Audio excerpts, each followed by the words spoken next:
हुजूर फरमाने लगे कुर्बानी हजरत इब्राहीम का तरीका है। अल्लाह को ये लफ्ज़ भी बड़े प्यारे आए।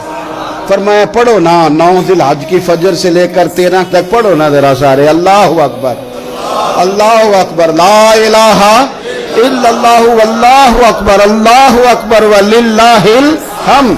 फरमाया ये पढ़ते रहो। उन्होंने पढ़े थे मिल के तो मुझे बड़े प्यारे लगे।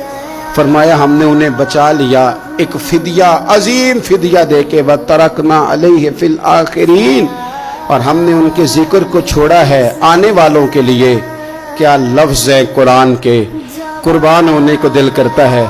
ये बात बयान करके पता क्या फरमाया? फरमाया सलामुन अला इब्राहीम, कुर्बान जा सलामुन अला इब्राहीम। क्या बात कहाँ खत्म हो रही है, कहाँ पहुंच रही है? क्या अंदाज? सलामुन अला सलामुन अला इब्राहीम। फरमाया सलाम हो इब्राहीम पर, सलाम हो इब्राहीम पर, सलाम हो। हुजूर फरमाने लगे गुलामों याद रखना कुर्बानी हजरत इब्राहीम का तरीका है।